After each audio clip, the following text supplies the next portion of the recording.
Naturo, votre rendez-vous naturopathique. Avec Pauline Burel. Bonjour à toutes et à tous, bienvenue sur les ondes d'RCB. Un nouveau rendez-vous Allo Naturo, c'est chaque mardi à 13h sur les ondes d'RCB. On a le plaisir d'accueillir Pauline dans nos locaux. Bonjour Pauline. Bonjour Tamara, bonjour à toutes et à tous. Alors on est toujours ravis de te recevoir. Chaque semaine, un nouveau thème est abordé. Aujourd'hui, on va parler de Octobre Rose et le dépistage du cancer du sein. Alors Pauline, t'es un petit peu en retard, on est en novembre, mais tu vas nous parler d'Octobre Rose. Ah oui, je suis un peu en retard, c'est vrai Tamara. Alors en fait, on va parler de ce sujet suite à une question d'auditrice. Alors d'abord, je la remercie de m'avoir posé une question parce que j'adore quand c'est interactif et qu'on échange, c'est très enrichissant. Et je la remercie également parce que je n'avais pas entendu parler de ce débat et je le trouve super intéressant.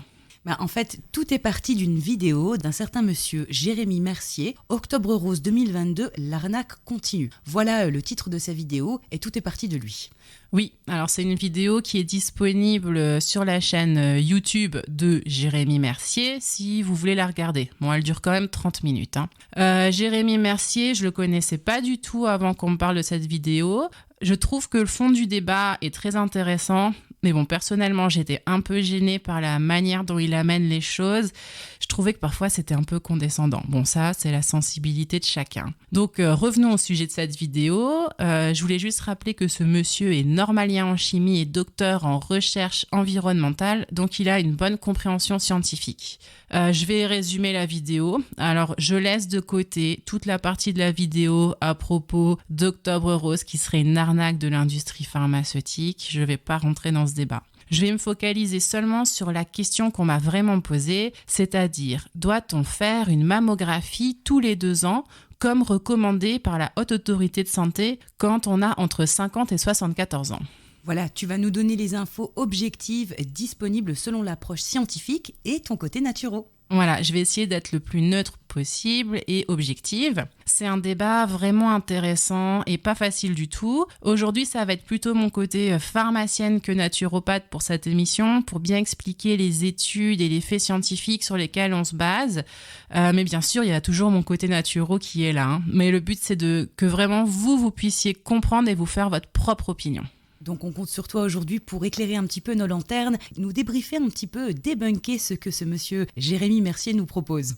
Voilà, alors qu'est-ce qu'il nous dit par rapport au dépistage du cancer du sein par mammographie ? Donc il explique qu'il ne faut pas faire du tout de mammographie préventive chez les femmes saines où il n'y a pas de signe avant-coureur du cancer du sein.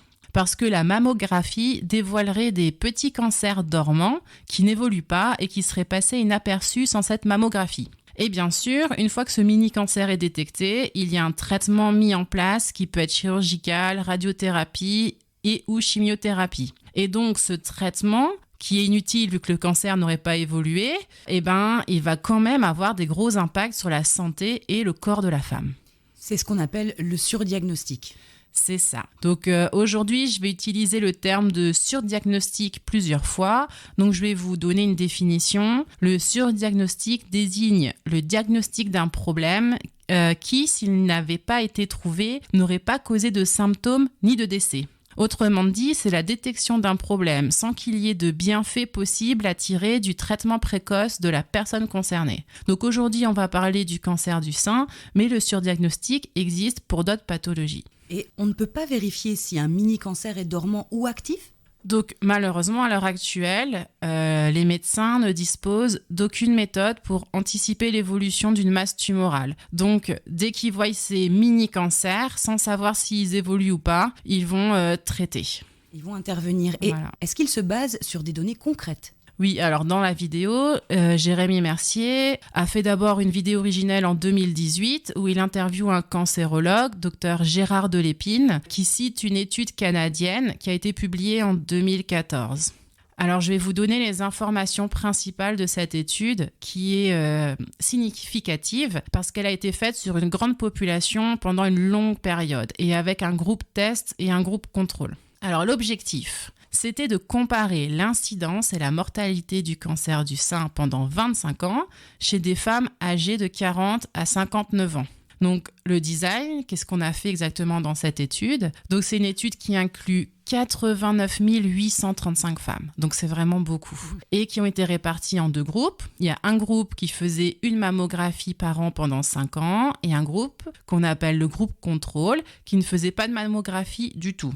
Et après, il y avait également des examens physiques du sein par palpation. Il y en avait un par an dans le groupe avec mammographie. Et dans le groupe sans mammographie, il y en avait juste un au départ pour les femmes de 40 à 49 ans et après plus du tout. Et à partir de 50 ans, entre 50 et 59, elles en avaient aussi un examen physique tous les ans.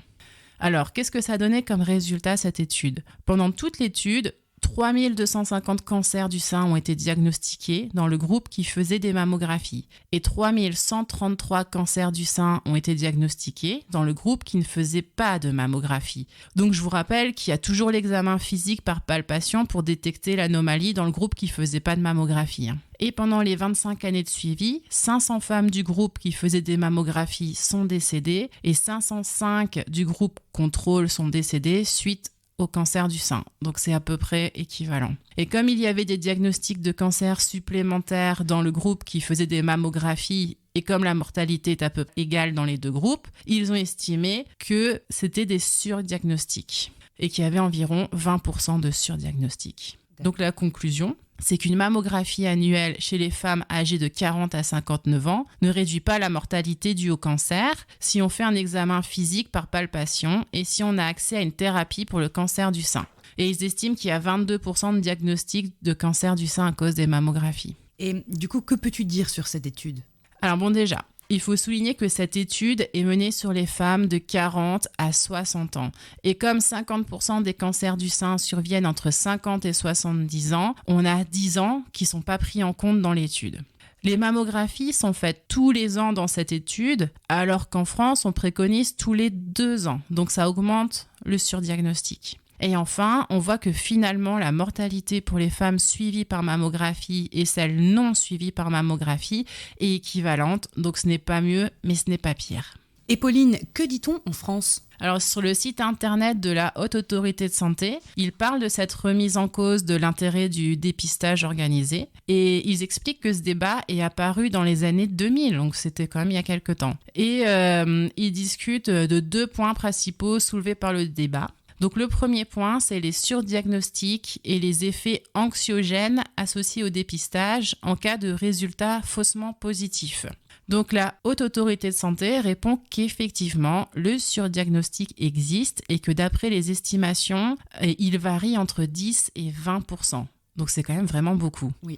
Et ils disent qu'en l'état actuel des connaissances, il n'est pas possible de prédire l'évolution d'un mini-cancer, comme on disait, s'il va évoluer ou rester en stade dormant. Donc dans ce cas-là, ils préfèrent par précaution traiter l'ensemble des cancers détectés. Et le deuxième point de ce débat, c'est la décision de dépister. Et c'est que la décision de dépister est basée sur le fait qu'on attend une baisse du taux de mortalité par cancer du sein associé au dépistage par mammographie. Et les partisans de l'arrêt du dépistage disent que d'après les études, notamment la canadienne que j'ai détaillée, la mortalité ne baisse pas. Alors la Haute Autorité de Santé répond que d'après des méta-analyses internationales, c'est-à-dire un regroupement de données provenant de 27 études internationales qui sont à peu près du même genre que l'étude canadienne que j'ai décrite, mais dans ce cas-là, il y a une mammographie tous les 2 ans et pas tous les ans. Et bien dans ce cas, la mortalité diminuerait de 15 à 21% grâce à la mammographie. Donc ça change la donne. Ta conclusion à toi, c'est quoi, Pauline ? Alors c'est un sujet vraiment délicat et je trouve que c'est dommage qu'il n'y ait pas une meilleure communication auprès des femmes à propos de ce sujet. Ce qui est rassurant, c'est que ce problème de surdiagnostic est vraiment pris en compte et il y a des travaux en cours pour essayer de trouver une solution. Il y a des pistes sur l'amélioration de l'imagerie par IRM ou par angiomammographie, donc on injecte un produit pour mieux voir. Il y a des travaux en biologie pour essayer d'identifier les cellules cancéreuses qui évoluent ou non. Il y a des études en cours pour essayer de développer des protocoles thérapeutiques très ciblés pour éviter les surtraitements. Brièvement, juste pour revenir sur le sujet de Octobre Rose arnaque, moi je pense pas parce que tout l'argent collecté grâce à Octobre Rose, ça aide à faire ces recherches. Qu'est-ce que tu en penses de ce débat ? Concernant la mammographie, comme les études montrent qu'il y a une baisse de la mortalité chez les femmes qui font ce dépistage, moi je comprends que la Haute Autorité de Santé continue à recommander de faire des mammographies de dépistage tous les 2 ans.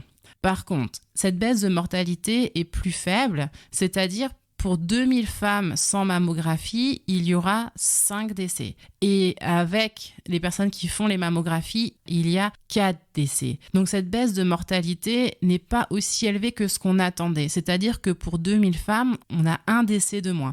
Mais ça reste quand même une vie de sauvée.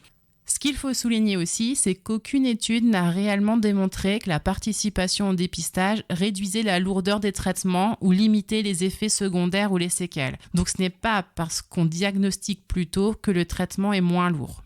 Et pour vous rassurer par rapport au risque de cancer radio-induit, donc causé par le rayonnement par la mammographie, l'ensemble des rayonnements des 13 mammographies recommandées représente seulement 1/4 de l'exposition au rayonnement ionisant d'un seul scanner abdominopelvien. Donc le risque est vraiment infime de ce côté-là. Super. Et si on a peur du surdiagnostic ? Ce surdiagnostic, il existe vraiment. Et en plus, il est difficile à estimer. Entre 10 et 20%, c'est quand même beaucoup. Alors moi, je comprends qu'on peut avoir peur. Et dans ce cas, l'alternative, c'est qu'il faut faire un auto-examen par palpation des seins tous les mois. Et pour pouvoir détecter une éventuelle grosseur le plus rapidement possible. Il faut savoir que certains cancers du sein évoluent très vite. Malheureusement. Et dans le cas des femmes qui font les mammographies, c'est ce qu'on appelle le cancer d'intervalle qui survient entre 2 mammographies. Donc c'est pour ça que même si on fait le dépistage par mammographie, il faut absolument continuer à s'auto-examiner. Et on le fait comment, cet auto-examen ? Alors moi, j'ai rappelé le protocole de l'auto-examen en octobre sur mes réseaux sociaux, que vous retrouvez sous Pauline Wonderland.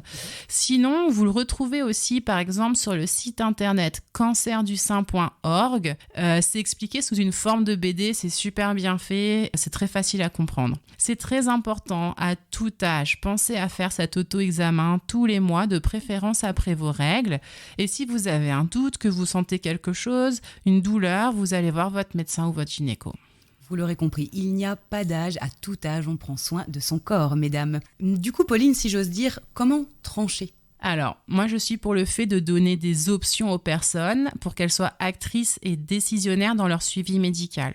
Donc, si vous êtes quelqu'un qui a très peur du cancer, faites les mammographies et l'auto-examen pour vous rassurer.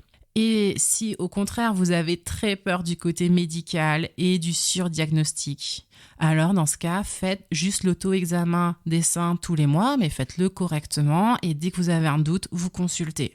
Mais surtout, ne soyez pas stressés, on a actuellement de bons traitements et ça ne doit pas être la préoccupation principale d'une vie. Si vous avez des doutes, des questionnements, n'hésitez pas à demander à même à plusieurs professionnels de santé. C'est bien d'avoir l'opinion de plusieurs personnes. Faites ce qui vous convient, choisissez en conscience grâce aux informations à votre disposition. Soyez heureuse, prenez soin de vous, c'est le principal.